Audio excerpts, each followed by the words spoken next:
live as well. Oh man, sorry about that, everybody on YouTube as well. The internet failed just boom right when I was right when it was showtime. It's like bam, my router went down. So I'm just got everything underway again. I think we're good. Man, I I'm not in good shape for that, man. Let me tell you, sprinting through the house, hitting the router, getting back to the studio, getting everything connected. But here we are, and welcome to the Paranormal Portal, everybody. I'm your host, Brent Thomas.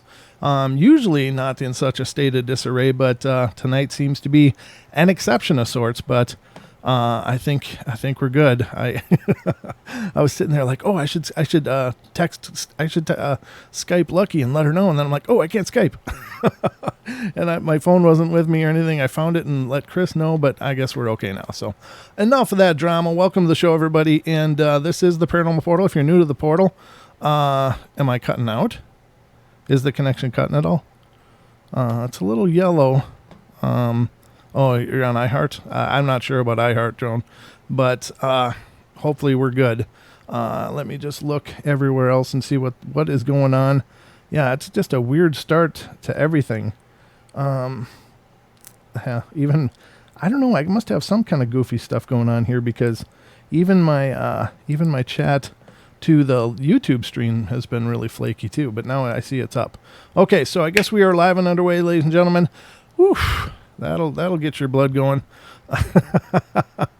Yeah, you got that right. Donkey Hottie says a little adrenaline to start the show. Yeah, I think that was like a gallon shot of it, but it's all right. And that's I suppose the liability of being live, is that when things go sideways, there's nothing that you can do. You just got to roll with it and figure out your stride and get it all back together as quickly as you can. But I think we're together now. Ladies and gentlemen, tonight's show is just going to be a collection of many things, but I wanted to start tonight's show off with some listener emails. I got a bunch of them in, and I'm really looking forward to reading those to you guys tonight. But reading you 5 by 5. I'm not sure what that means, Bill, but I hope that's good. But I did want to say, first of all, the phone lines are open. If you have something that you'd like to share of your very own, some kind of paranormal event that had happened to you, and you'd like to share it on the show, I'd love to hear from you. We've had some really great call-ins lately. Last of the bedtime stories shows, last several of them have been phenomenal, with people calling in with their Bigfoot encounters and UFOs and stuff that they've seen. So would love to hear from you if any of you out there have an account of your very own, and you can certainly do that by calling 720-923-0500. Again, 720-923-0500. And that should get you on the air with me, and I'll do my best to keep an eye on that call board. Sometimes I'm better than others. It depends on what I'm doing, though, because on these Friday nights, I don't have Don here to help me bounce, and carry things as well. So I've got to kind of do it on my own, and it some nights I'm better than others with that. But anyway, if you don't want to call in, but you still would like to share your story with us on the show for it to be shared on the show, you can also email. And I probably, if you email tonight, I probably won't get to it till another show. But you can certainly do it that way if you're a little intimidated by calling in. Just email paranormalportalradio@gmail.com. Again, paranormalportalradio@gmail.com. And so 720-923-0500 is the call-in number. So it's a little different than the normal TFR number, but we got our own because I do a lot of shows and not always on the TFR network. So I got to have call-in abilities because it sure adds to what we can do on the show. So anyway, I'm going to start with some of these listener emails, and I hope you guys enjoy them. I've glanced through a little bit of them, and the first one, I got to go way down here because it was from our good friend Travis. He emailed me a big, long one here, so let's see what's going on in this one. He says, the first ever experience that I had in regards to, he calls it Sam Scranch. I guess that's from Trailer Park Boys. Sam Scranch. The first ever experience I had in regards to Sam Scranch was when I was about 12. Me, my dad, and my grandpa were up in the woods outside of Carlton, Oregon, probably an hour and a half up in the woods, and we were scouting out spots to go hunt elk in the upcoming season. Eventually, we got high up enough in elevation to where there was a fresh blanket of snow on the ground, covering the road and all the surroundings to where there were tracks by anything physical. We would have easily seen them.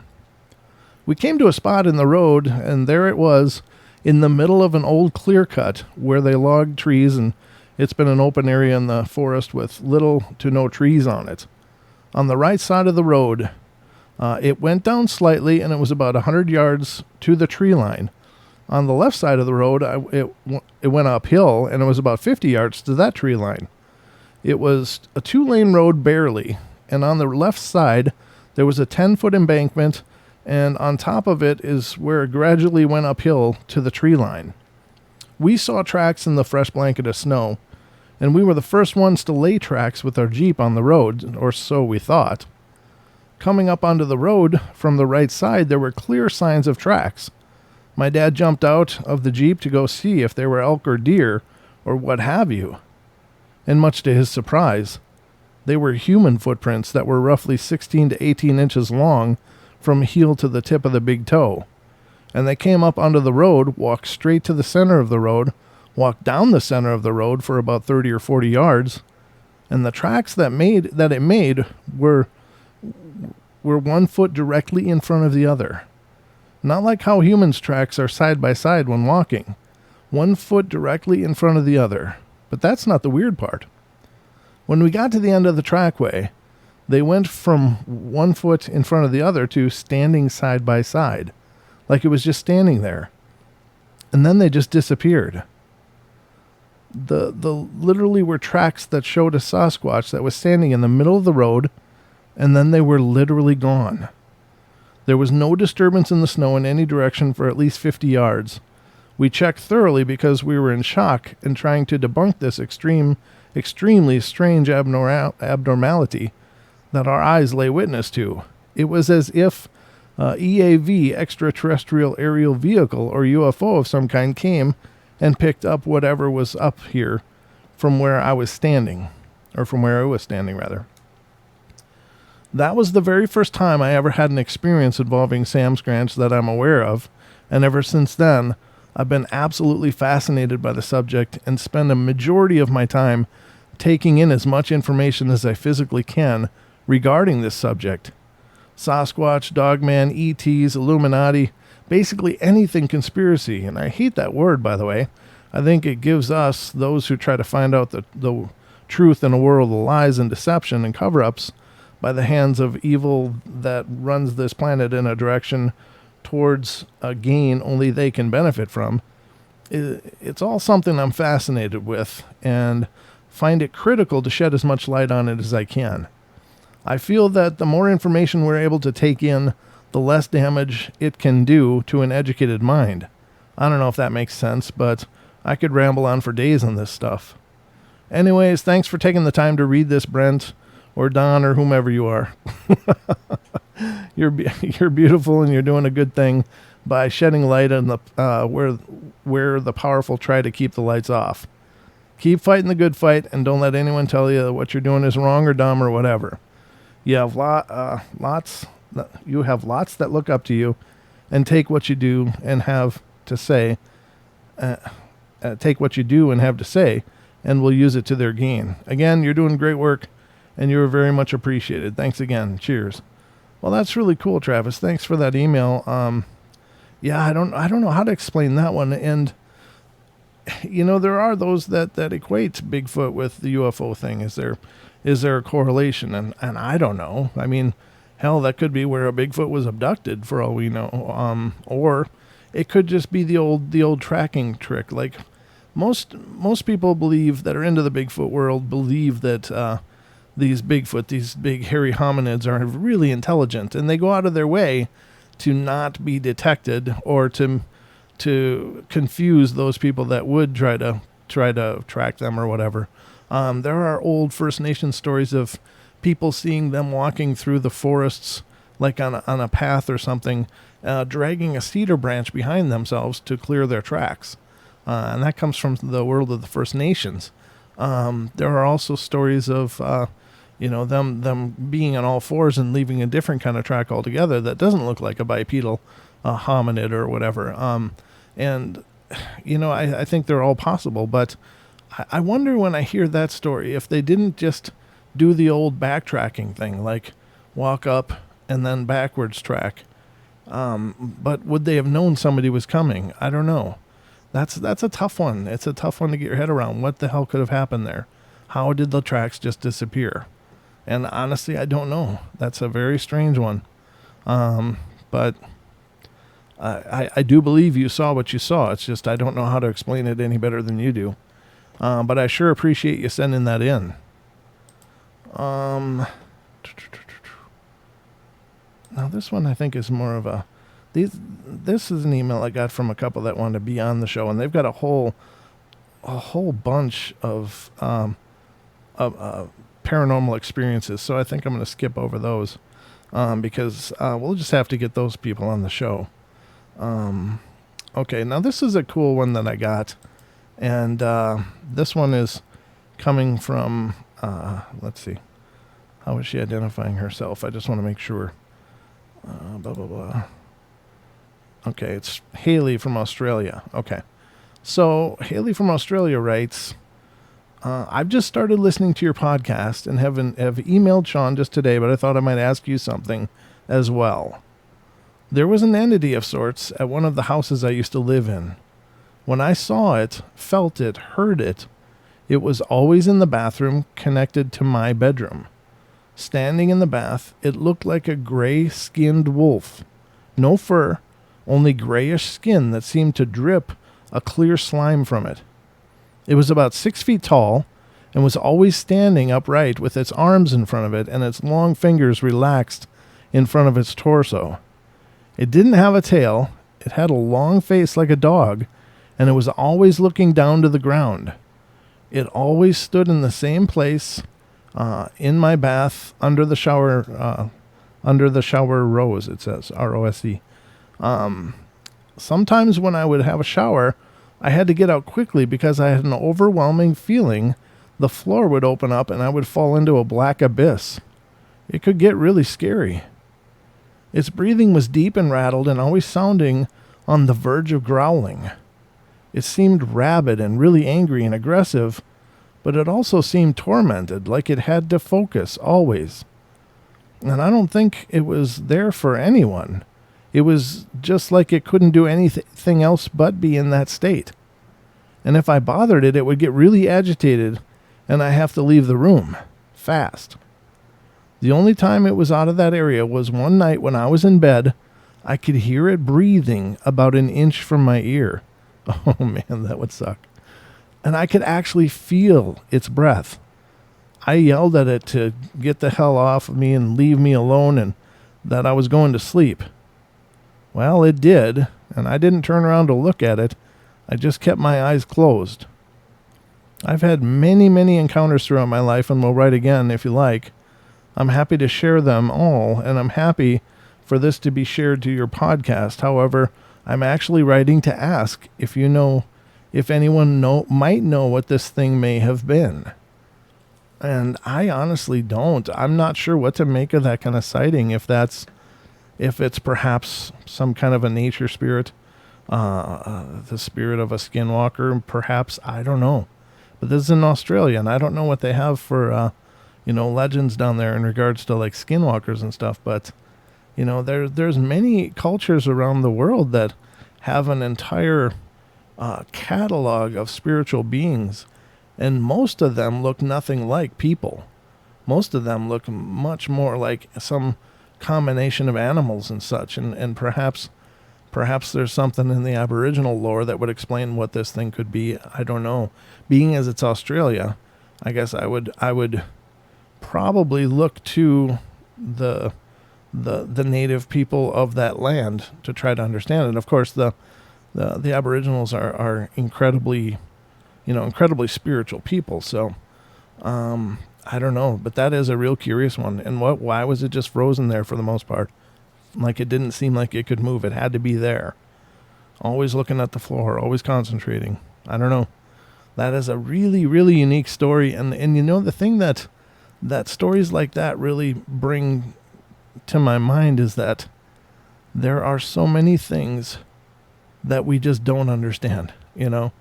We have room in our paradigms for Bigfoot. Some of us do, some of us don't. We have room in our paradigm for the idea that we're visited by people from faraway planets. Some of us do, some of us don't.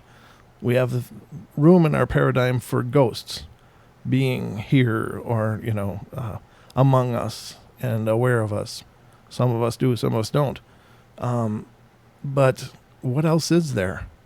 And how do you draw a distinction? Like, well, I believe this, but I'm not really capable of believing in that other thing. It's like, if you accept one, you don't have to have an open mind, but you would think if there's one impossibility that exists and you're convinced that it does, then I think you have to take a new look at other impossibilities.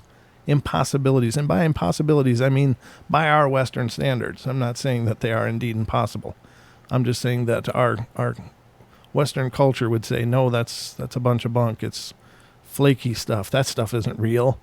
But it is real. People are experiencing these things. Really, they are. All right, I got another email, and this comes from a listener, Jeff. It says, Dear Brent, I listened to your episode concerning haunted healthcare last night, and I was excited to hear the reference to the gray fog mentioned in the Tibetan Book of the Dead. Although I know that place, I had never before heard it referenced. My grandmother died in 1984, and I had been a faithful grandson, moving back from California to be close to my family after my father's death, calling her every day, and after her death regularly visiting my step-grandfather in his nursing home, although he was a really difficult man.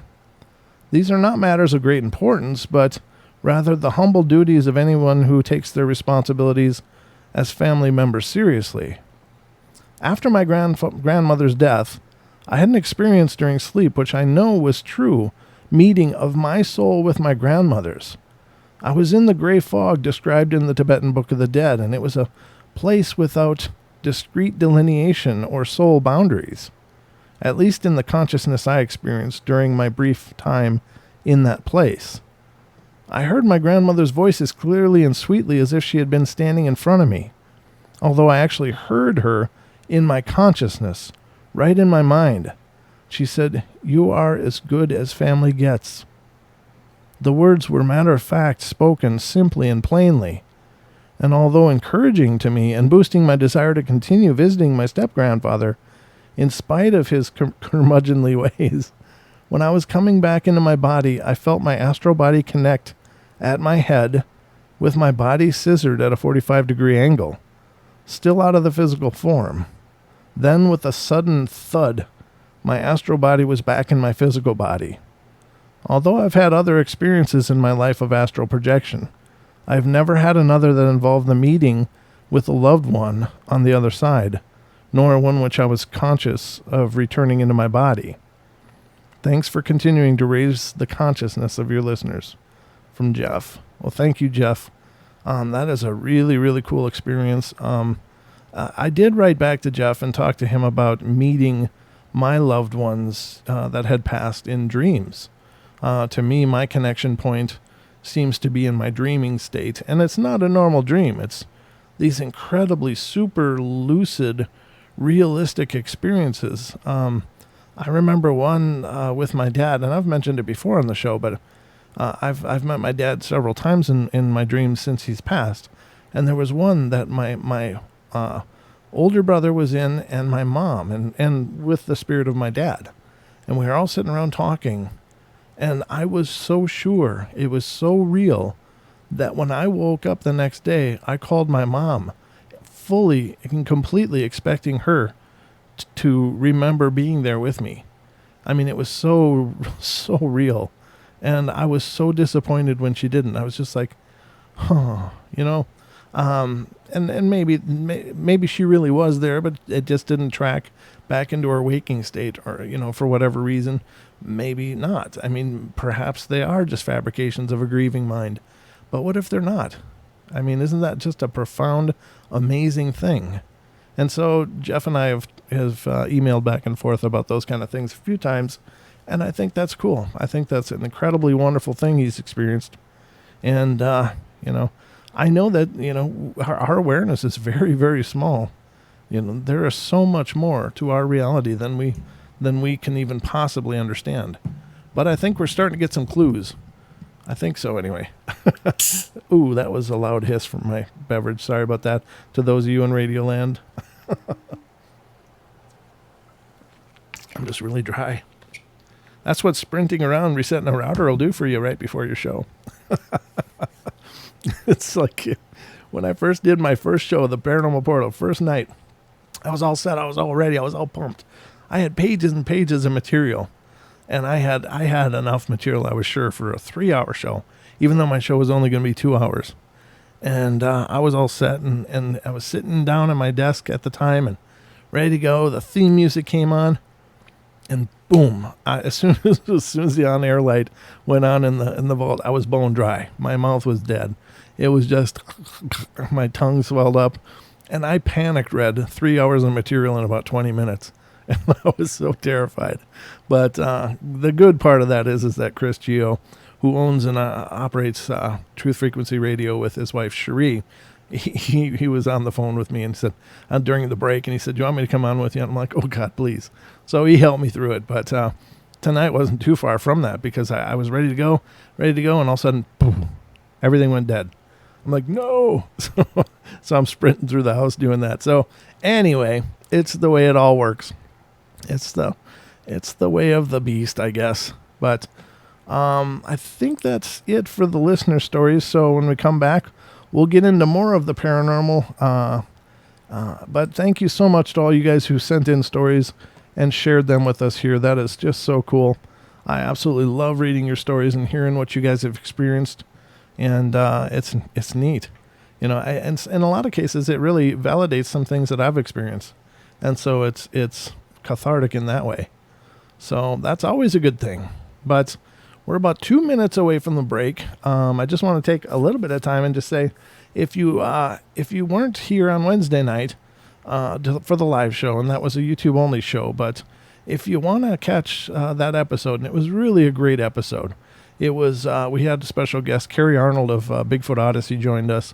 And if you're not familiar with Bigfoot Odyssey, do a search on YouTube. Check it out. It's really cool. Well done Bigfoot show. But he joined us on the show, and we had just a great time, great discussion. Heard about his experience, the experience that started his journey, coming face to face with a Sasquatch while hunting. And it's an incredible story, and I highly recommend it. So if you haven't seen it, definitely go check it out. Go to youtube.com/paranormalportal. Excuse me. Sorry about that. And definitely check out that episode. It was really phenomenal. And the episode's titled Paranormal Odyssey. So I creatively took part of our title and part of his title and made it one. So I was kind of proud of that. That's another trick I learned from Mr. Geo. So anyway, also, if you get a chance, check out our podcast. It is available Monday, Wednesday, and Friday every week. And you can find them anywhere you find podcasts, but wherever you find it, whether it's on iHeart, whether it's on iTunes, Pandora, wherever, subscribe so that those podcasts are released 3 times a week, Monday, Wednesday, and Friday. And when you subscribe, they're just automatically delivered to you. And they're good to take on the go because you don't need the internet once you've downloaded it. So anyway, guys, we'll be right back. We're going to break number 1. Don't go away for more of the Paranormal Portal.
And welcome back, everybody. Half hour number 2. We're underway and cruising through the night. Again, the call-in number for the show, if you got something to share of your very own, is 720-923-0500. Again, 720-923-0500.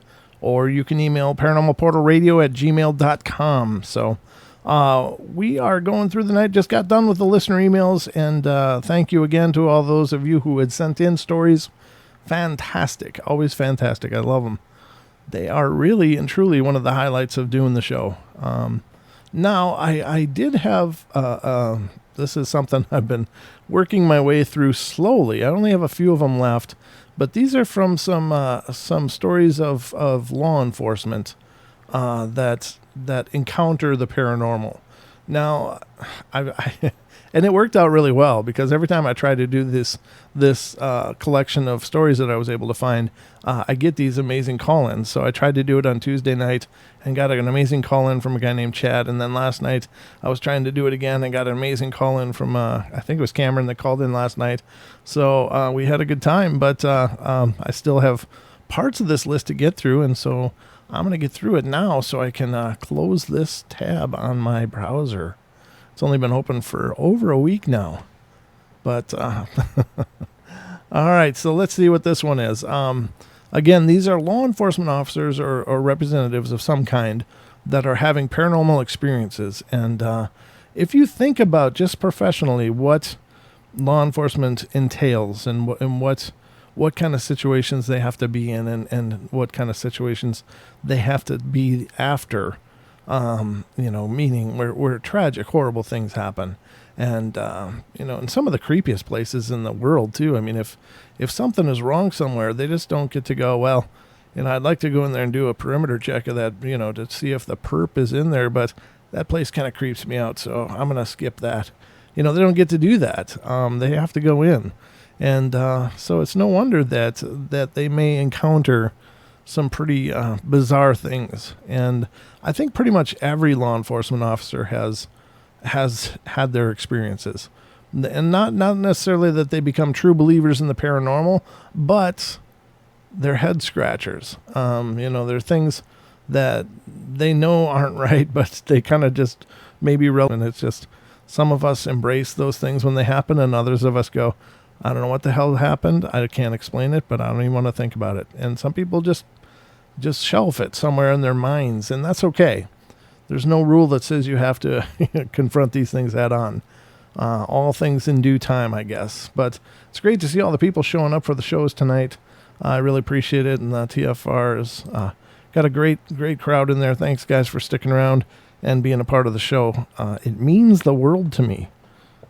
And, of course, our YouTube audience is always amazing. Thank you, guys. It's so cool every day to start up the shows and see all these wonderful, friendly faces and meeting new ones all the time, which is really, really amazing. So, how you doing, Lee? Good to see you. So let's get through this list before something else comes up and I can't close it yet. So this one has to do with the Navy security force, and it says, I was in the Navy security forces, and I was on shift with a DOD police officer on the oldest Navy base we have in the United States. We get a call in about the alarm going off in a nearby office, and it be being, it says, I don't write them, I just read them. We quickly get over there, and when we get to the building, there are lights on in the second story. We try all the doors, and they are locked. We try the windows, locked. Look for any possible entryway, and everything is sealed up tight. We call the building commander, and they send a guy to come over and turn off the alarm and let us look around to make sure all is well. When he got there, his first statement to us was, "Alarm going off again? Damn it, I'm sick of that ghost screwing my days off."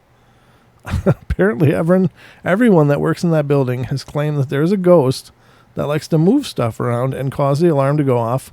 And check of the call log for the alarm activation showed that every time it went off, the building was locked up tight. So that's the whole encounter. And apparently they obviously didn't see anything or find anything else, but somebody didn't want to be ignored, I guess. All right. Now, this next story has to do with a topic that I'm really passionate about. I really don't understand the dynamics of it, but I guess I just figure that it has to do with phantom phone calls.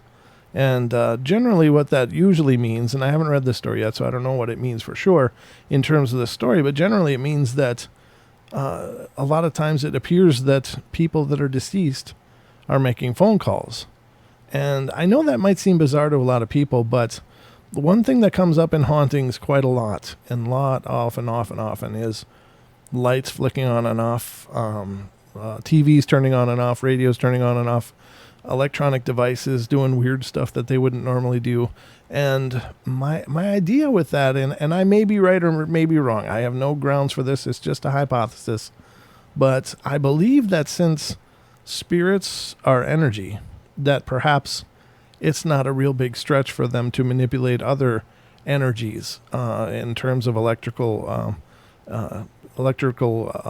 gadgets and machines and such, that it's not a big stretch for them. Heard something weird in my headphone. Okay. But I don't think it's a big stretch for them to do that. That being composed or existing in an energetic way, they probably can just do that. That there's not a big issue with them being able to manipulate other electronic devices. So, but let's get to the story and see what happens. First off, I don't believe in ghosts or the supernatural in any way, shape, or form. That being said, I've had a few very strange experiences working at the hospital. I have tons of stories about working at the hospital, but I'll just post one of the strangest, and if you want to hear more, let me know. I have dozens. The hospital was made up of several buildings, mostly mid-20th century. There was a large 7-story building with offices and accommodations for student nurses. A large central administration building with 8 wings for patients and a forensic criminally insane unit, and a new building under construction to replace the old Victorian building, a building with a gym, kitchen, dining room, and a swimming pool, and 2 small outlying buildings for children and adolescents. And then the old insane asylum. So it was built in 1856, 20-foot ceilings, 200-pound oak and steel doors, 18 to 24-inch thick walls, underground tunnels, everything you'd ever thought an old Victorian insane asylum would be. When I first started working there, what the hell happened? Oh, there it goes. When I first started working there in 1992, my job was to go from the guard post in the Hugh Bell building down into the basement, unlock the steel doors leading to the tunnel system, lock myself into the tunnel system, and walk along to the DeWolf building, go through another set of steel gates, locking myself inside, walk the tunnel system to the end, and then go up in an elevator I called down using a special key. Then I'd go up to the 4th floor and walk through each floor checking doors until I got to the main floor, where I'd walk out the main entrance and back to the Hugh Bell building outside. I had to do this roughly every hour. In 1995, the building closed and patients moved into the new Mount Hope building because the space was no longer being used and because the building was slated to be demolished in 1996.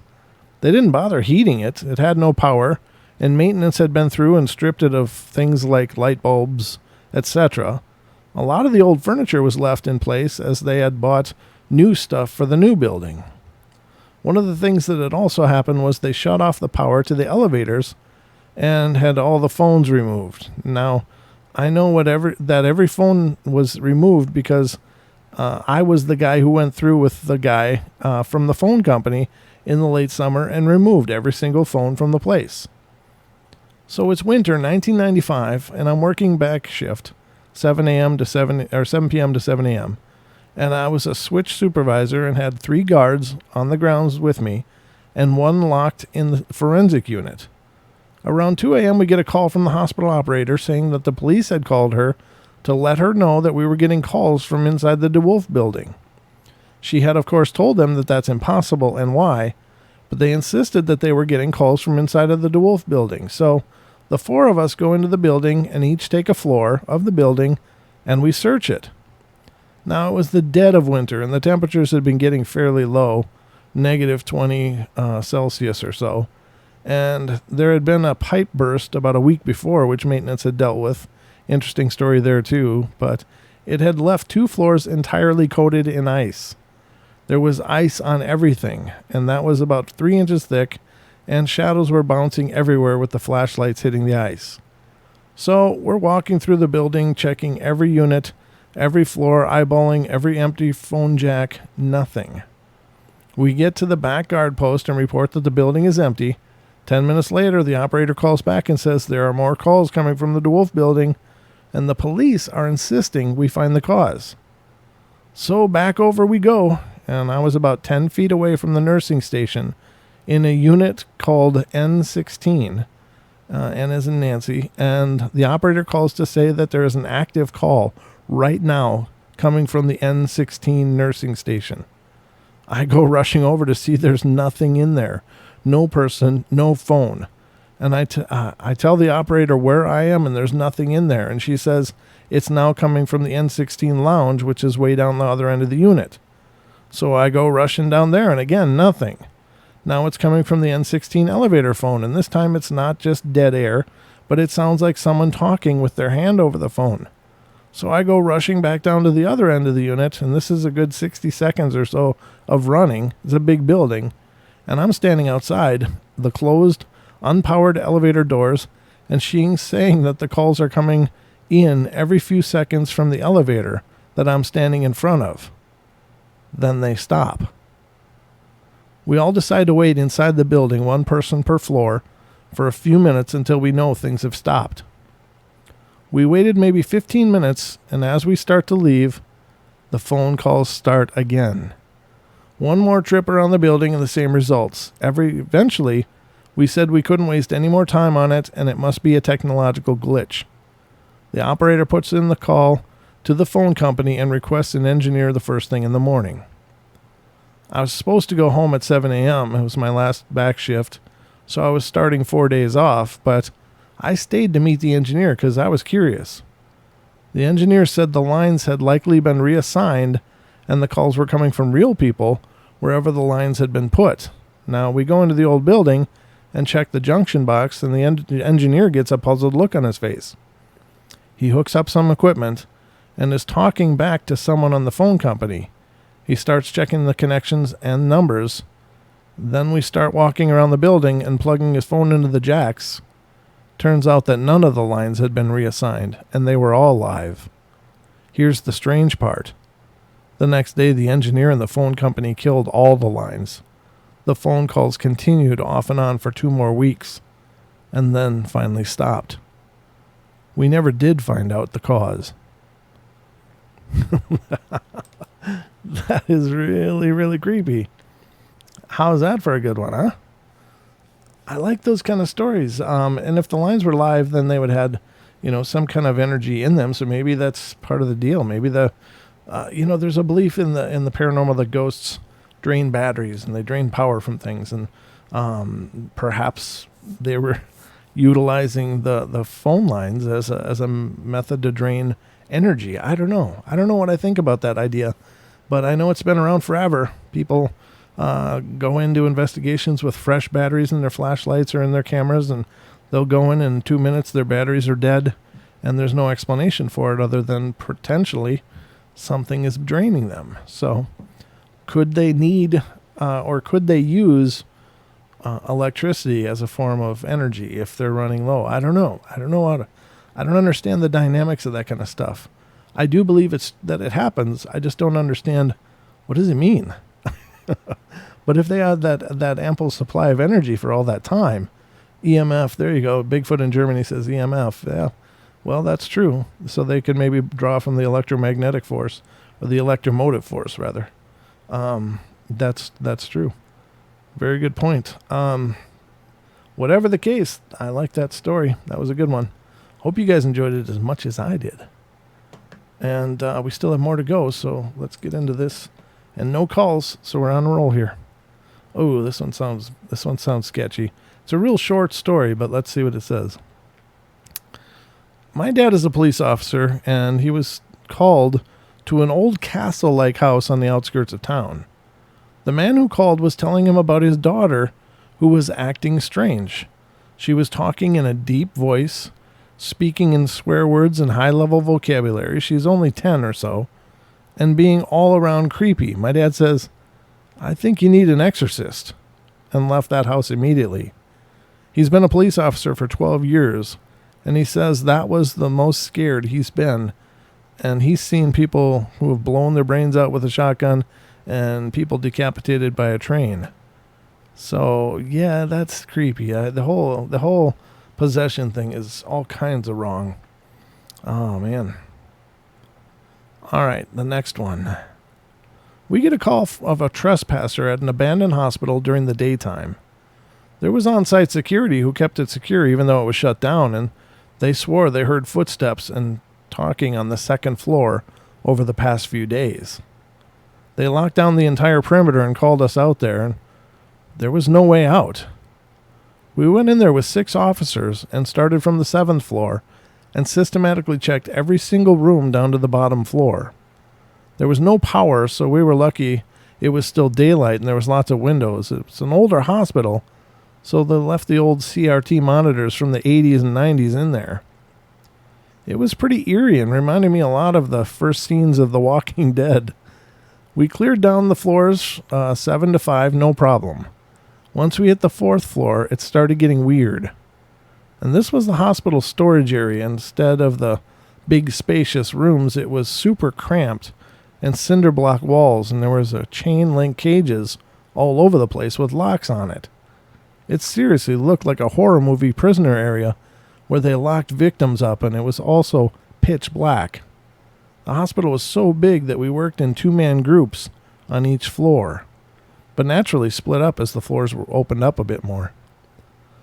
The 3rd floor was a mental ward area, so the padded walls and pitch dark rooms started to get me a little nervous, and the 2nd floor was by far the worst, the surgery ward. There were no windows. Again, it was pitch black, and there were large, eerie operating rooms all over. In the middle of some of the rooms were large metal slabs where they would operate on people, and in adjoining rooms, they had huge pegboards where they stored the surgery power tools. How did I know it was power tools? They had marked the outlines of the various drills, saws, and other painful-looking devices. It was kind of freaky thinking about how many people had died in those rooms when they couldn't save them. I was definitely nervous clearing those rooms solo in pitch black with only a flashlight, and we eventually cleared every single room down to on every single floor and found absolutely nothing. The security guards swore up and down they always heard talking and footsteps down the halls, though. We pretty much swore off that place and said, "Do not call us anymore."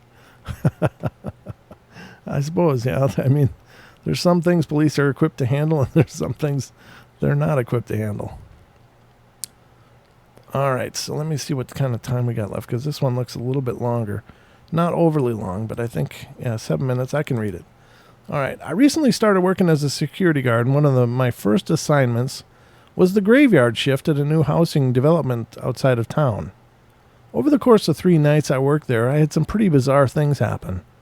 While doing my patrols through the neighborhood, I would often see people watching me from the upper windows of the vacant houses. But when I would enter the house to investigate, they would be empty. One of the first things on my to-do list when I arrived on site was to go through the 8 model homes next to the real estate office and turn off all the lights and televisions. And the first night this went pretty smooth, but the following night, as I was making my way through the kitchen of the 4th house, I heard the light switch click and all the lights in the kitchen went out. It wasn't a power surge or a blown breaker. As all the appliances were still on and the little green lights underneath, the light switches were still lit. A few minutes later, I heard another click and the lights came back on, followed by the lights in the next house going out, but the TV remaining on. By the time I made my way to the next house, the lights were back on, but the TV was in standby, only possible by hitting the button on the front. As I was finishing up in the last house, I looked out the window and saw that the 2nd and 3rd houses were lit up again. The third night, the light situation got weirder. The lights would either turn off or on in a room as I entered, and in one house, as I entered the kitchen, the hood light over the stove turned on. As I turned to look at it, I heard a series of clicks coming from the second floor, as if someone were running through the house turning on the lights. When I went up there, sure enough, many of the lights I had turned off were back on. In another house, a desk lamp turned itself back on 3 times. Another lamp in the same house that had a dimmer slowly started lighting up right in front of me. Now, for the worst events, as I was walking past one of the construction sites, I saw what appeared to be a skunk walk behind a porta potty. And when it walked back out, however, it looked more like a black Shih Tzu, which is a dog, for clarification. It proceeded to change size and shape and color several more times right in front of me. Doberman, Bloodhound, Tan Mastiff, and then finally a yellow lab, before running off into the dark. I'm willing to concede all of these can either be chalked up to my mind, eyes playing tricks, or a timer gone haywire. I was assured there wasn't one, but this last one defies logical explanation. As I walked back to the office around 2:30, I glanced up at one of the houses, and as I did, something hit me in between the left pec and the shoulders. So hard enough to stagger me. I weighed 250 pounds, so I'm not exactly little. It felt as if someone were walking the opposite direction on the sidewalk and shoved their way past me. I've since asked my supervisors not to assign me to that site ever again. I can't hardly blame you. That would be creepy now. I wonder if that's something else. Like it's, I don't know. Things like that almost sound like something, forgive my hypothesis, because, it's just that. It's just me thinking out loud. But it's like the shape changing, the lights and the flickering and stuff. It almost sounds like some kind of a trickster or a shapeshifter of some kind. And if you follow the different lores, there are lots of legends of these kind of things. And is it impossible that they could be out there? Well, I don't know. I don't think so. I think anything's possible. But could that be what was that location of that site? Perhaps was once sacred land. Perhaps it was a spiritual place to the First Nations, or, for something else. I don't know. But as we encroach and build and cut down the forest and stuff, I guess if those things are out there, we're going to meet them eventually, because they're going to run out of places to go. All right, let's see. We got about 2 minutes, 49 seconds. All right. And remember, ladies and gentlemen, the phone calls are open tonight. If you want to call in and share something, by all means, please feel free to do that. I love hearing from you, but it's not mandatory. You're welcome to just listen, of course, but if you got something to share, I like to hear your stories. The phone number is 720-923-0500. Again, 720-923-0500. And if you're not already familiar with it, please check out our YouTube page, youtube.com/Paranormal Portal. If you're only hearing the sound of my voice but not seeing me do the show, this show is streaming live on our YouTube channel right now, and you can see me and, of course, meet the rest of the listeners that are hanging out in the chat room there, or you can head over to tfrlive.com/chat and join the chat room over there. Both great places, amazing people. Ever since the portal started, this has been a community. It always has been a community. It's not always just been, I turn on the mic, I talk for a while, I shut it off, and then it's over. It's always been like a community, a family, and we've really been incredibly fortunate to have some amazing people become involved with the Paranormal Portal. So those are both locations to meet some of those amazing people. Hi, Rebecca. Good to see you. I just want to say also, one of our listeners always commenting on our YouTube channel, Miss Sam Rodriguez, happy birthday. Wherever you are, I hope you're having a great night, great birthday. Getting older, maybe, but getting better, definitely. So, but check out our YouTube page. There's definitely hundreds of episodes that we've done, are archived on our YouTube page. And it's a great place, great community. If you want to see what goes into putting on a show, at least what you can see. Here it is. I don't know. It's just basically looking at me doing the show, but I don't know. It's kind of neat, I guess. I really enjoy it. I really enjoy the idea of all these people being a part of the show and watching it grow and develop. But that and the podcast. So there are many ways to keep in touch with the portal. But we're heading to our hour break, ladies and gentlemen. Don't go away. We'll be right back with more of the Paranormal Portal.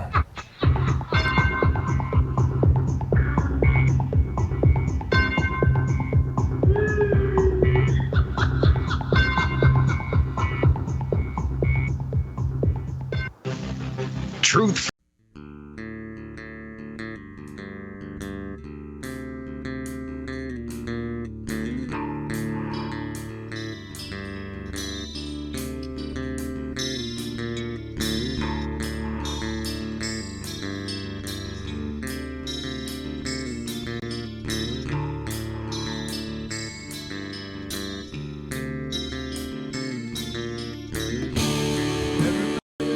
Play their games.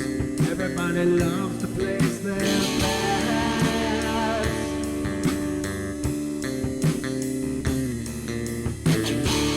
They don't understand the price I paid. They don't care to comprehend.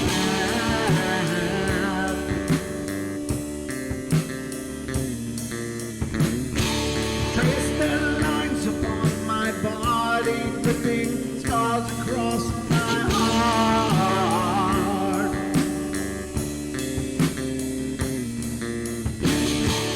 Raging anger boils inside me as their lies keep falling apart.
With my silence, I am not a stupid boy.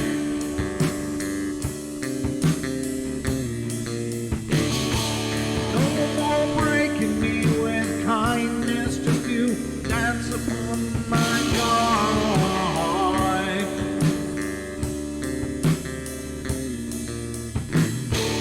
Leading me with empty promise, you're just another fucking mess.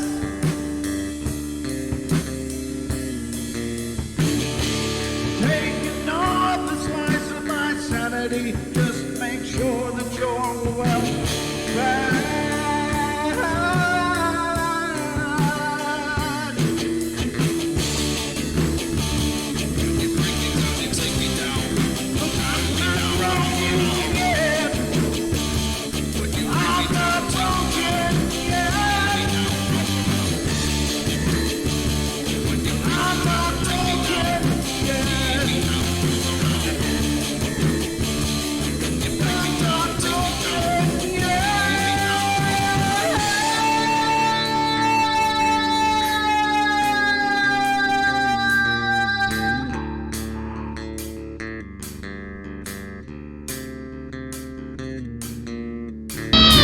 I can't see you, Mommy.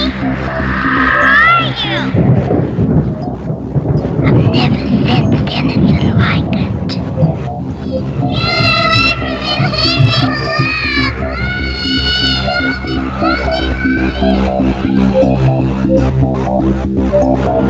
Caroline is not like those she's with.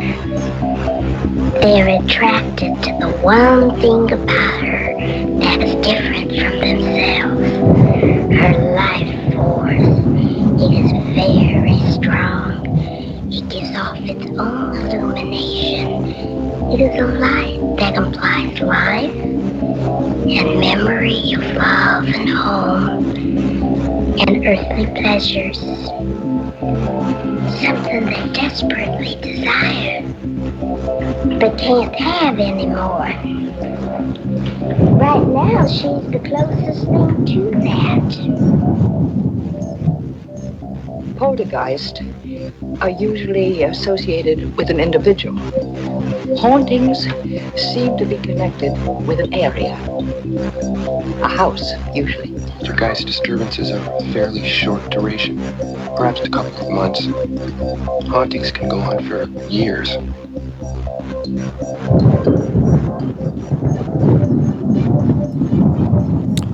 All right, ladies and gentlemen, welcome back. Hour number 2 of the Paranormal Portal is now underway. I hope you enjoyed your break.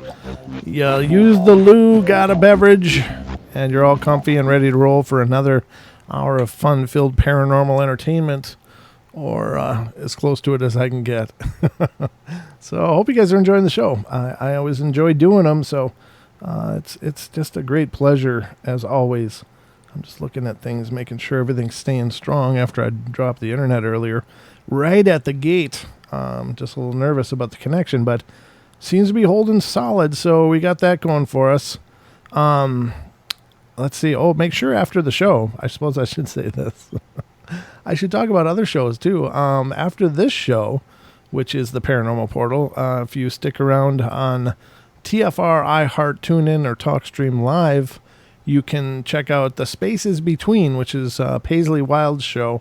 It'll be coming up next. She also does stream it on her YouTube page, so you can check it out there, and that's The Spaces Between YouTube channel as well. So, and she's a good friend of ours. She has done a really great job. She's just getting started, but she just got a real neat way about her. What the hell was that? Sounded like a door slamming, didn't it? Oh, Minion. The Minion. Okay. I left the door of the studio open tonight because the Minion and Mrs. Portal were upstairs, but I guess I should have shut that door. Let me see if I can get their attention. I forgot what it's... Oh, Spaces Between. I also wanted to say that Don is producing on that show.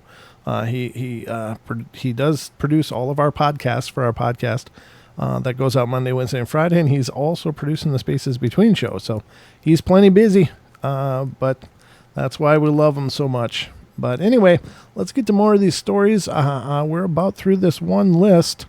This one sounds wild. Just a second.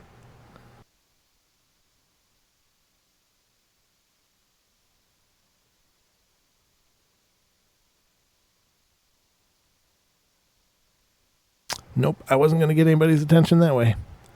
I'll have to wait till next break. So, I forgot what I was saying. I'm sorry about that. I'm a little distracted this time. Not usually quite so scattered during the shows, but it's bound to happen. This story sounds pretty wild. Let's see what this one is. This wasn't a call I was responding to, but I was driving around and observing a vehicle parked alone in the middle of a church parking lot. This is at night, so I figured maybe some kids were doing whatever kids do, right? So I pull up on the car from the side and see that no one is inside the vehicle. And I then position my car behind it so I can run the plate.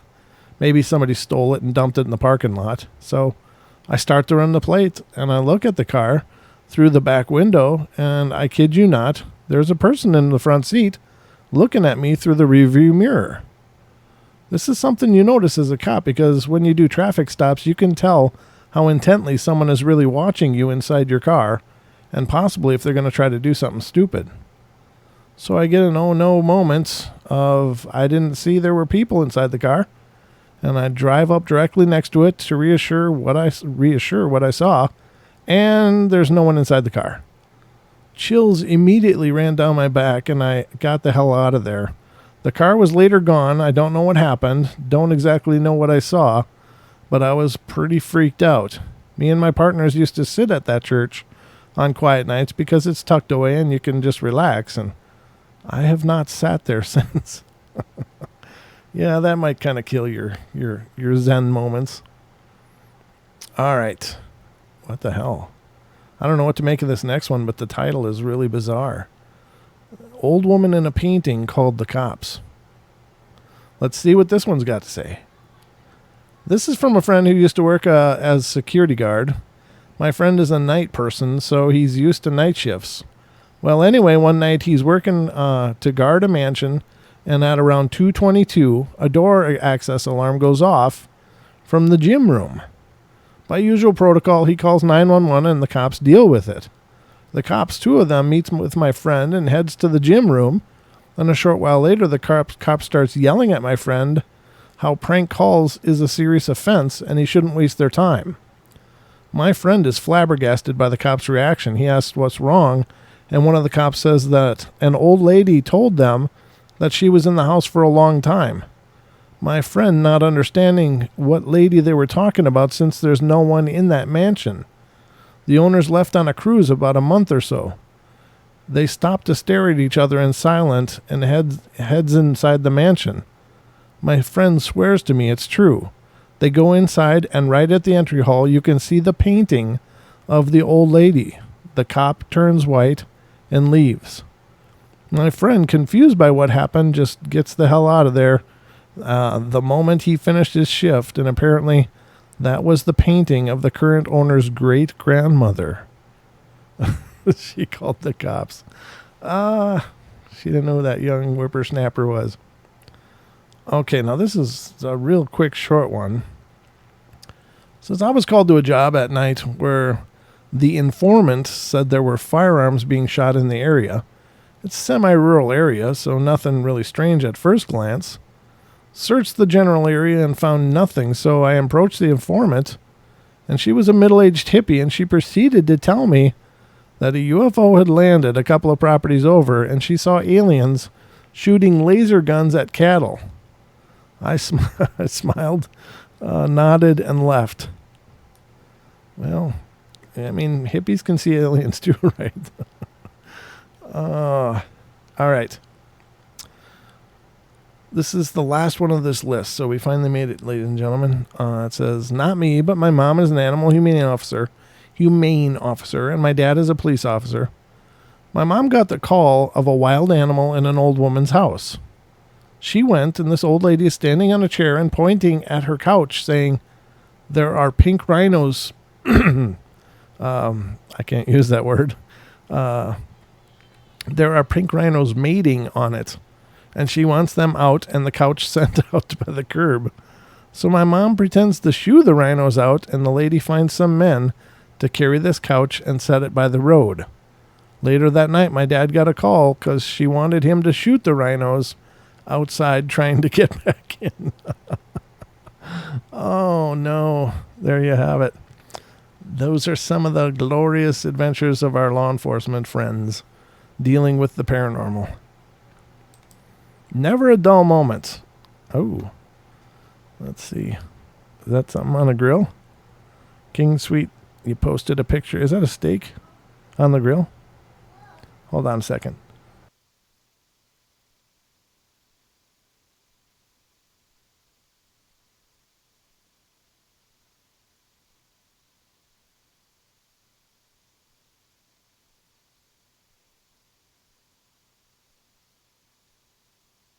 All right, ladies and gentlemen, I'm back. Sorry about that. Just had to get everything done. Mwah. Giving love to the fam. All right, so. Now he's on my Facebook. All right, so what have I been missing in these chats? Anything? Lord Wookie. Oh, TFR Wookie, good to see you, brother. I haven't seen you for a while. If you were in here before, I'm sorry I didn't say hello. But I sees you now. Okay. All right, I do have more pulled up for your listening pleasure, so. No, you didn't, Bill. Oh, Bill, that's so wrong. No. Bill posted a GIF of a rhino pooping a lot. It's like it's like a machine gun. I don't know why I'm so fascinated by that, but I am. I need help. All right, let's get to the next one here. I want to see what we got on the time here. 15 minutes till the next break. Just 15 minutes. Isn't it just insane how quickly this goes? Uh-oh. Bama BF, he says his dog's barking and he's home alone. Well, good luck with that, brother. Keep us posted. Don't look him in the eyes. That's all I'm going to say. All right. This next list that I got is kind of on the same theme, actually. But this is dealing with paranormal stories from former military people. And again, law enforcement, of course, sees quite a lot, but people in the military see a whole bunch more in some cases. Not everybody in the military is in a battle zone or a war zone, but I've heard some really, really, really strange stories come out of Afghanistan. And of course, the Giant of Kandahar is one of them. If you're familiar with some of the stories that have come out of Afghanistan, one of which is the Giant of Kandahar. And if you listen to the Confessionals podcast, they got a couple of sound bites from that, what I believe is the Giant of Kandahar tale, where the special forces people confronted this huge giant. So, but these old countries, there's a lot going on there that we really don't know much about. I mean, and they tend to be real serious about their superstitions, to the point that maybe they're not just superstitions. So if that Giant of Kandahar story is true, that is wild. And if you're not familiar with that, just as a recommendation, definitely check it out. Very, very interesting account of special forces in Afghanistan coming face to face with a mountain giant. And it's a pretty ugly story. So anyway, let's get into this. It says, I was by myself in the engine room of a submarine on the midwatch, just a newly reported sailor trying to find equipment so I could display knowledge to one of the watchstanders. There's a number of bays in the engine room, lower level, with narrow passages that pass through the center. I come down one of the ladders, and I swore I saw someone walk across the ship about 15 feet in front of me. I could hear his footsteps as he walked around a corner and out of sight. 3 problems. Number 1, he was wearing utilities, an older light blue blouse of navy dark slacks. Nobody had utilities anymore. They had been phased out 3 years earlier. Number 2, there was only one other person awake in the engine room late that night, and he was standing at the top of the ladder behind me, waiting for me to come back with an answer to his question. And 3, he wasn't actually there. I wrote it off as sleep deprivation, but I'll admit it shook me for a while. Fast forward 4 months later, and I'd gone out to sea with another submarine of the same type, and while I was there, I met a sailor who had previously served on my ship. After a few weeks of standing watch with him, he told me a story of a sailor who had committed suicide while on watch when he served on my ship almost a decade earlier, in the engine room, lower level, in his utilities. I wish I could have gotten a picture of the look on my face. I'm sure it was the definition of disbelief. Next story. One of my drill sergeants actually has a creepy story from one of his Afghanistan deployments.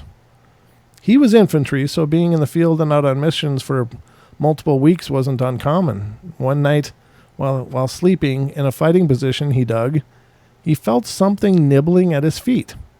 He woke up and kicked it off, and what he saw wasn't any type of marsupial, but a little humanoid figure he could only describe as looking like Gollum from The Lord of the Rings. But being in the field with little sleep, he chalked it up to just seeing things. A couple of days later, he had another guy in on watch, and the other guy pointed out something and said, "What the hell is that?" and pointed at a stone wall in the distance. My drill sergeant looked through his binoculars, and crawling across the top stone of the wall was the exact little humanoid creature he encountered a few nights before. Wow, now that sounds kind of like a ghoul. And here's why I think that, and again, this is just me thinking out loud, but maybe it's ghouls are corpse feeders. They basically feed on corpses. normally in cemeteries and stuff in the old lore, but perhaps they hang out on battlefields, and maybe they mistook this sleeping guy in a laying in the ground as a body. I don't know, but wow, that's bizarre. Next story. As a Marine, I used to have a graveyard patrol shift at the Beirut bombing memorial. Part of the memorial is dedicated to a veteran cemetery, and oddly enough, I never got freaked out being completely alone in a remote cemetery in the middle of the night, surrounded by dense wood on all sides. It was actually kind of peaceful, to be honest. However, one night I was patrolling near the perimeter fence where some of the oldest headstones are when I heard the sound of a woman humming. I followed the sound and noticed a light glowing through the vines and brush of a large tree. As I approached, I could literally feel my hair beginning to lift as if there was an electric current in the air. I pushed aside the brush, and what I saw nearly took my breath away. It was an old, weathered headstone with a large cross etched in the marble, only the cross was glowing a bright, vivid blue, like a neon bulb. The humming was also suddenly much louder and had a weird plurality to it, like it was coming from hundreds of voices at once. Needless to say, I freaked out. I screamed like a scared little girl and sprinted back to the parking lot. I radioed the guard who was supposed to relieve me and forced him to come early. Then spent the rest of my shift in the cab of his truck. I don't think he believed me, but he stayed in his truck and didn't go out on patrol until the sun was fully up. A few days later, I worked up the nerve to return to the grave during the day, of course, and as I suspected, in the light of day, it was a completely mundane headstone.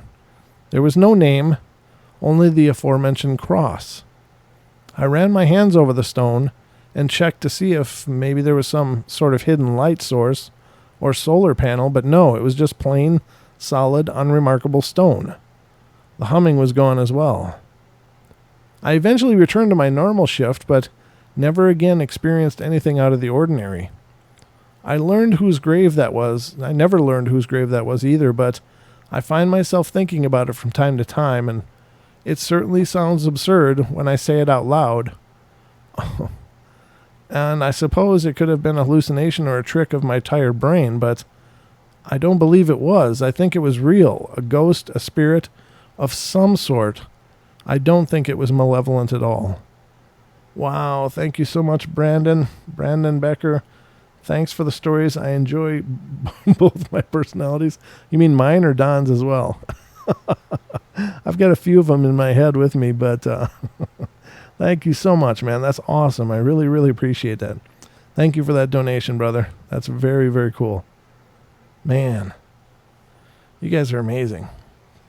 That'll go a long way to help us do a lot of things that we want to do. So thank you, brother. All right, the next story is a Navy story.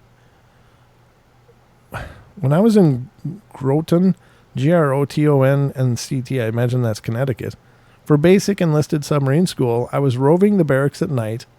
I had a UI under instruction, so I was showing him the ropes, what to check and how to check, and it was mainly fire extinguishers and secured doors. And well, on the second or third floor of the barracks, there was a recreation room with a TV and chairs and a piano. And mind you, everyone was asleep, but it was 2 a.m. Well, I decided to go and see if I remembered how to play the piano a little.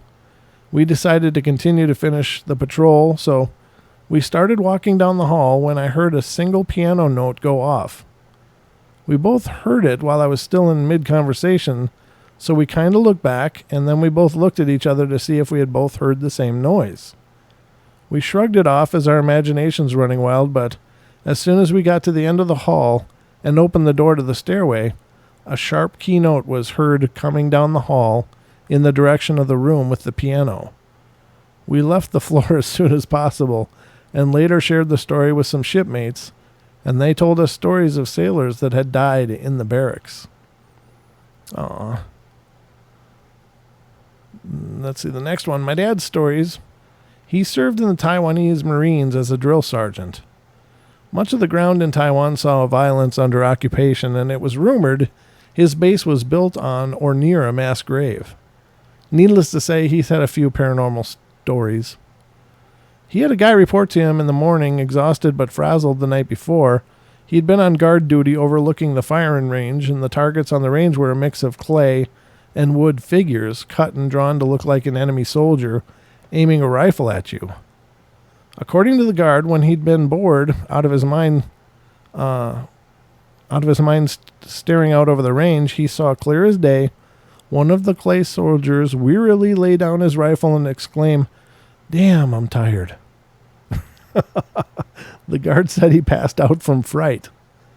During the evening, when training was over, the sergeants for the most part had the time to themselves, and my dad liked to go snake hunting during dusk when the heat was rising from the ground and the snakes were coming out of their holes. So one evening he sets out carrying a bag, a nice long stick, and a flashlight, and as he is making his way across the field, zigzagging in search pattern, he found himself getting closer and closer to an old decrepit outhouse that had been abandoned as it was too far from the main base.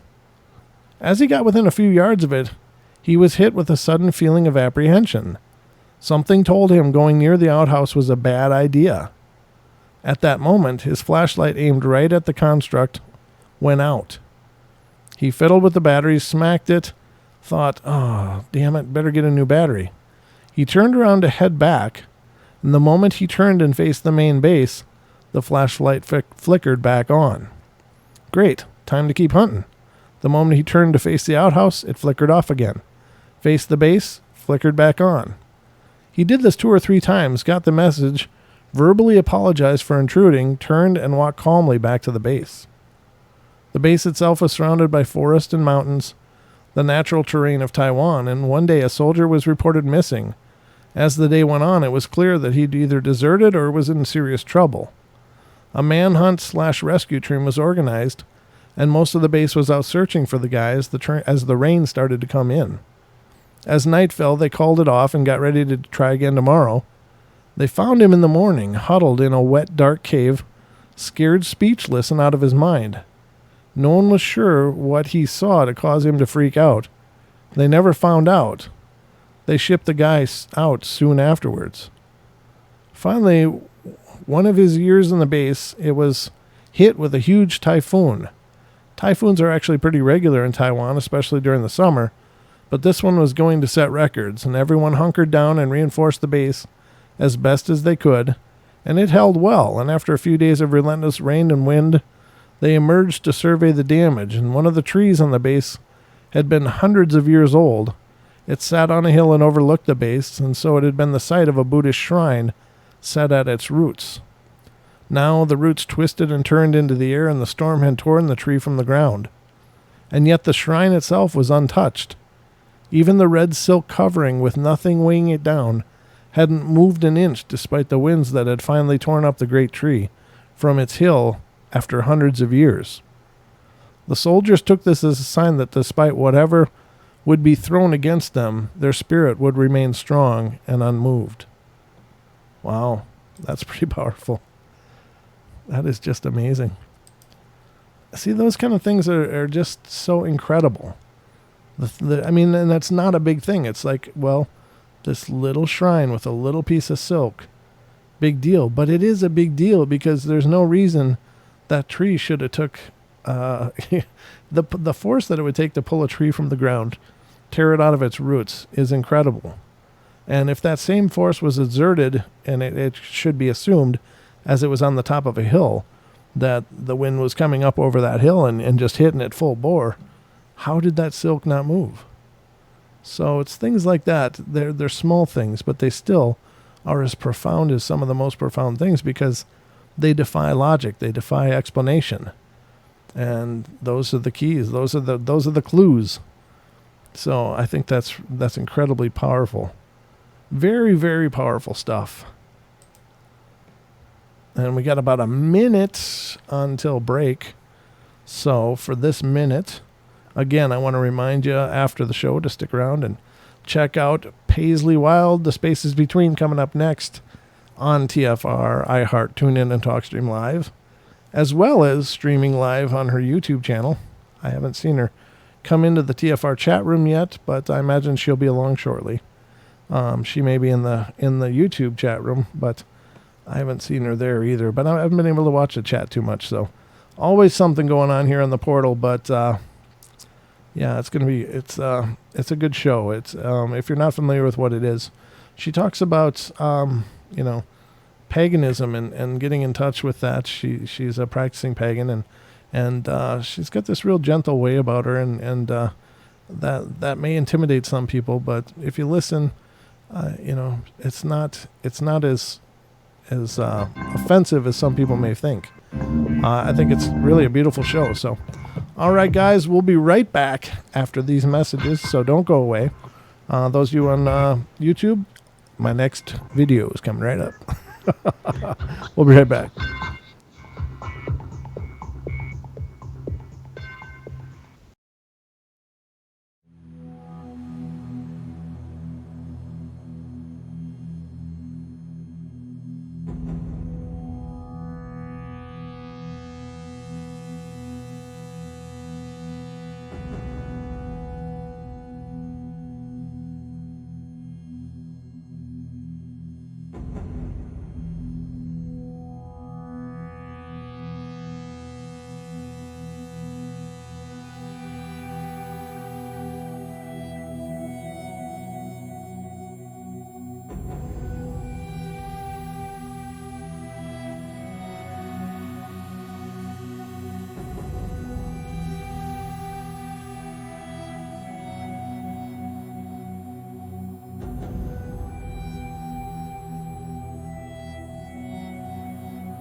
All right, Joyce, nice to meet you. And Cha-Cha, you're bait, huh? Okay.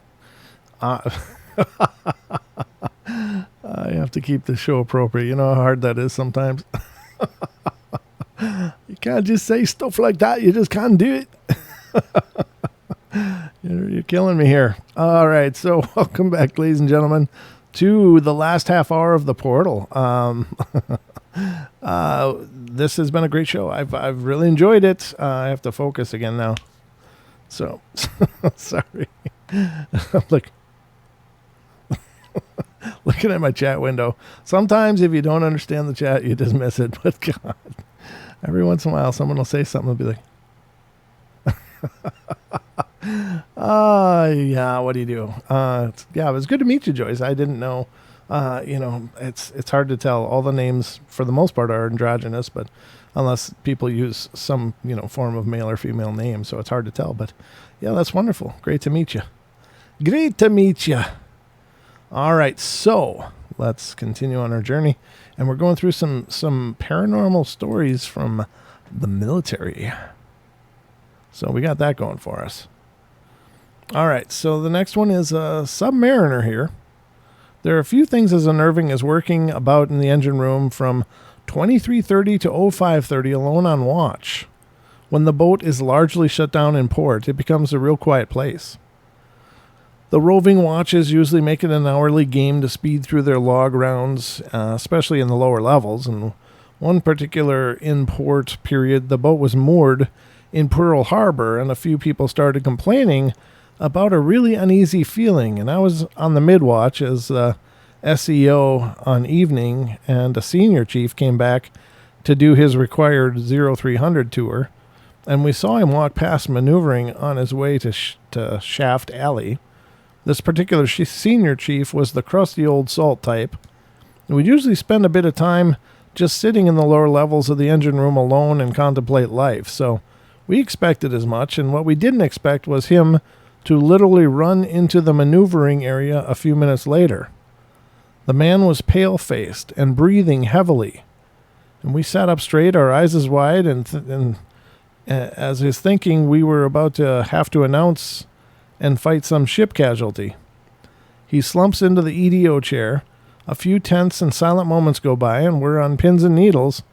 He finally opens his mouth and tells us about the ghost in Shaft Alley. Swears a sailor passes by him as he's sitting on a trash can in Shaft Alley. His first response was to call out the guy and see who it was, but then he realized this guy isn't dressed right. He describes that this guy is wearing the old World War II naval uniforms, so he quickly gets up to catch up to the guy, and he does, catches up to him all the way aft. The guy turns towards the senior chief, looks right at him, and then turns away and literally walks through the end of the boat. It's now that the senior chief decides it's time to leave Shaft Alley, and promptly does so. Swears up and down that he knows what he saw, and I sure as hell wasn't about to leave maneuvering that night to go find out for myself. Wow. Yeah, I suppose, there's probably a few wandering in Pearl Harbor. My God, with all the tragedy there. So the next one, stayed in barracks the Germans used to house Polish prisoners of war. I'd regularly put things in places only to find them in the middle of the floor after leaving the room. And that's the whole story. So some of them are incredibly short.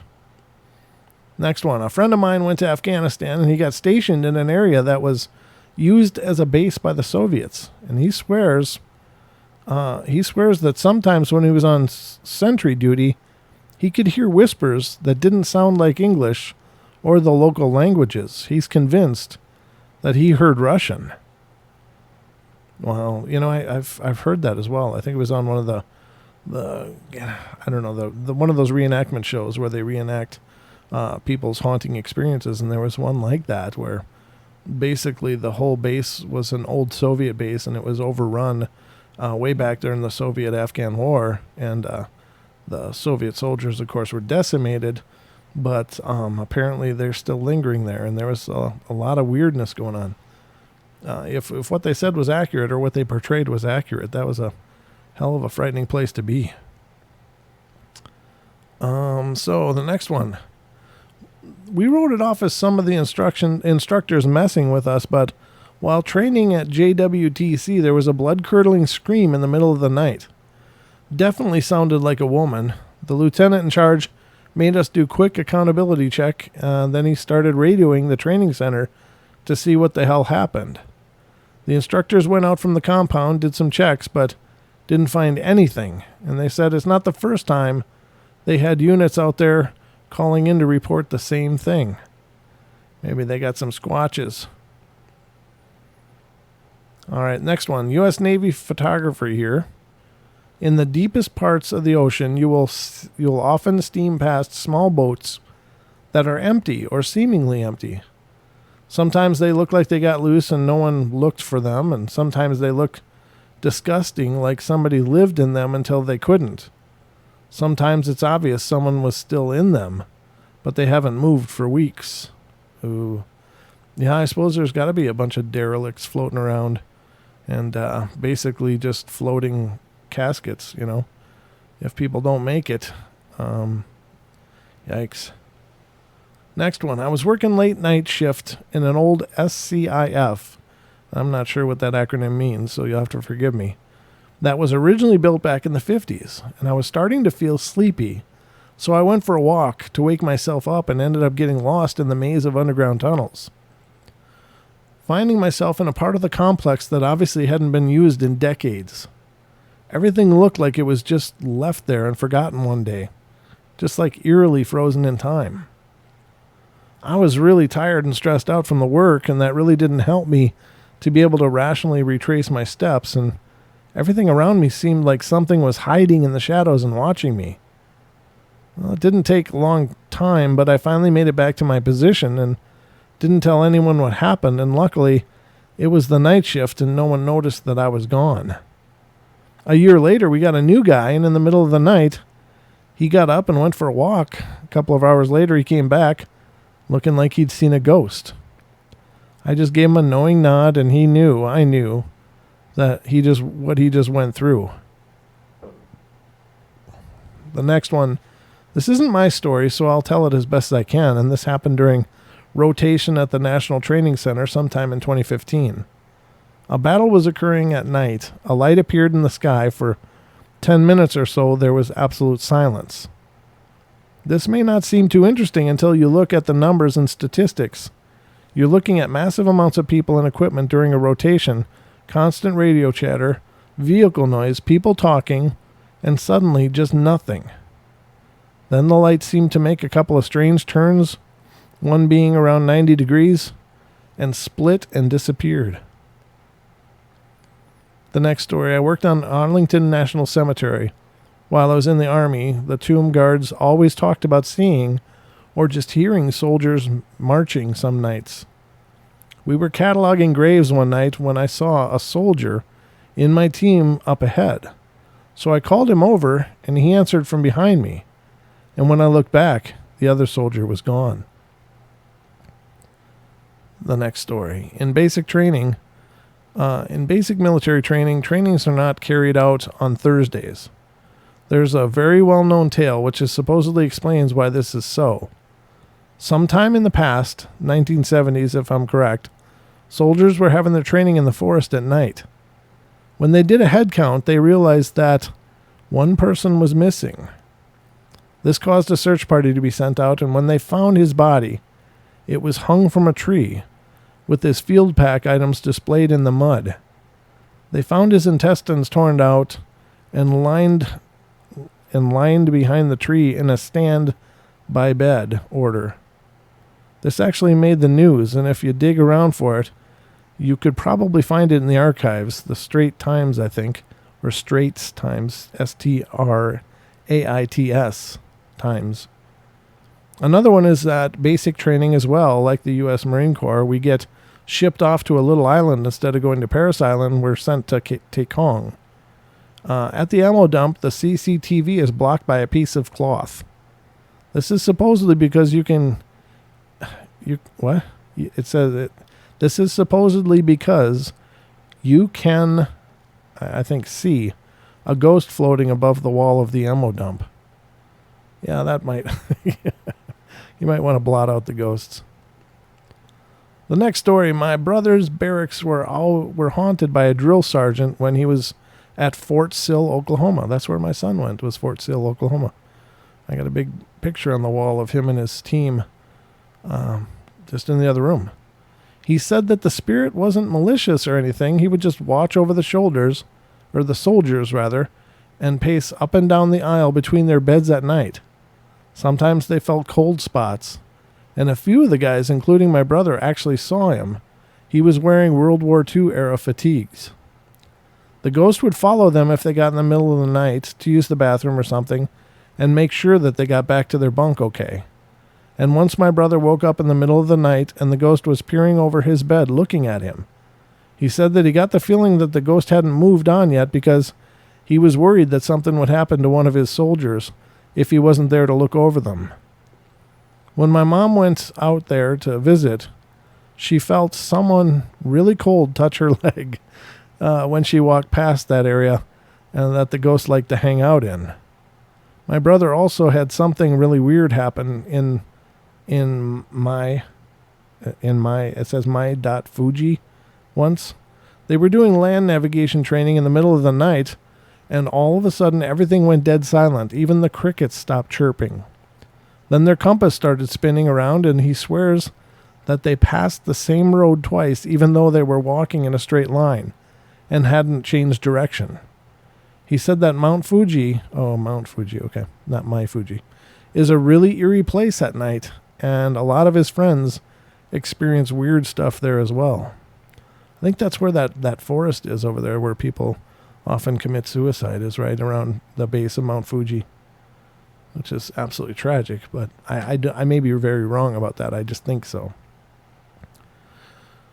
Next one, my husband and I were stationed in Germany as we were both enlisted at the time. What was that? I'm sorry, I missed something.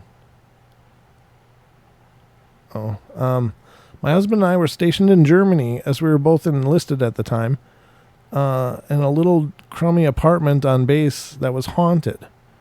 We would set things down in the kitchen and go to the living room, and you would just hear things being rearranged. We could be sitting on the couch, not moving upstairs. Neighbors are out. Things would move. We figured, it's only moving kitchen stuff. Let's ignore it. And then the heat wave hit. Now, Germany doesn't have air conditioning. You have radiators for the winter and windows that either angle 45 degrees or open depending on how you turn the handle. So his first full summer there on my second, it was so hot we couldn't both sleep on the full-size bed because there wasn't space to get away from the sweaty heat produced being so... I was on an air mattress on the floor. One morning I wake up and the bed was almost completely deflated.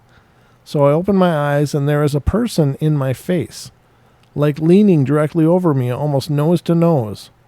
I scream and they vanish. I told my husband he was either getting us a bed we could both fit in, or I was going to request a barracks room because that thing never bothered me when he was sleeping with me. After that, I never saw it again, but the slamming noises in the kitchen got louder and more frequent, as if it was throwing a fit. All right. Sorry, I got to get down here and see what's going on. Oh my God, we got some calls. Let me get to this. Let's get to this one. So this is area code 540. You're on the air. Howdy, Brent. Howdy. How you doing? Lee McNew. Hey, Lee. Welcome to the show, brother. How you been? Oh, hanging in there. Oh, excellent. Listening to your stories. How am I doing? Enjoying your show, man. Oh, man, I love your show. It's easily becoming one of my favorites. Easily. Thank you, brother. I appreciate that. But I got one for you. I figure I'd give you a little bit of a break. Sure, please. So this had nothing to do with the military. This is law enforcement. I was in law enforcement for several years. Okay. And I worked for a college police department, a rather big one here in the East Coast. If people aren't familiar, I'm from Virginia, and it was a pretty big college down here. Uh-huh. And this happened over winter break. about 13, 14 years ago. And over winter break, usually there's nobody there. Some international students, and they have their own select dorm.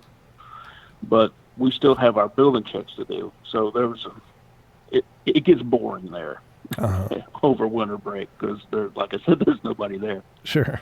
And a bunch of us were just bouncing around from building to building, doing building checks. And we walked into this one, and we walked through it floor by floor. And there was 4 of us all together. And we went floor to floor in every floor of that building, and there was nobody in there. So we went back down to the first floor, and one of us, one of my partners, they decided they were going to head on back out. So there was just 3 of us left. We went down to their little break room, and we just sit there and shoot the breeze. It was cold outside, and we really weren't ready to go back out there yet. So when he left, we're sitting there talking. We were probably there for about, I don't know, half an hour, I guess. And while we're sitting there, we hear a door slam down the hallway. Now, if you've ever been in a college dorm, you know how big those doors are to the dorm rooms. Oh, sure. And how heavy they are. If they're closed, if they're slammed, they're loud.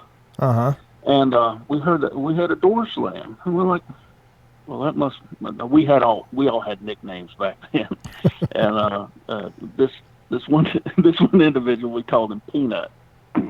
Well, we figured Peanut was coming back. He was going to come back. He got bored, and he was coming back and sit around and shoot the breeze with us. And we just kept sitting there, and there was another slam, another door. I was like, what in the world is that? What is he doing? So we still figure it's him looking for us, right?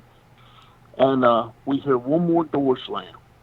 And outside of the little break room, the little common area where they had a little pool table set up and all like that, was a service elevator. And you know how big those service elevators are if you've ever seen one. Sure. They've got the double doors that kind of close in a scissor. Yep. Type thing. Anyway, this thing started rumbling. The elevator started rumbling. Oh, geez. And it was like, what in the world is that? We said, we stepped out. We went down the hallway. We come back, and nobody was in there. Like, okay, we might be able to explain the elevator. You know, it's been sitting there. Sometimes it happens. But the door slamming? Right. No. I didn't know what the heck that was. Oh, man. So, yeah. That'll get your heart creepy. That'll get your heart going. Yeah. One of the fellows who was with me, he's a big old boy. We called him Moose. Sure you did. Of course. He looked at us. He said, okay, I'm gone. See ya. That's it. And he made a beeline for the exit, and he was gone. He said, I'm not going back in there, man. I'm not going back in there. I'm not. So was this a one-time only thing? This just happened one time, or was there oftentimes? For us, that's the only time that ever happened to us. But another fellow officer went in there, and I was the one that told the story. Moose wasn't about to. He wasn't going to talk about it at all. Okay. And we brought it up. He's like, that's weird because a couple of nights ago I walked in there, and one of the entrances to the dorm went into a stairwell, and he said there was a blue light. He said there was a blue light as I come in. It was up on the landing and went up the stairwell. I said, what in the world? Did you go follow it? He said, hell no, I didn't go follow it. I got out of there. Blue light, hell no. No. It wouldn't happen.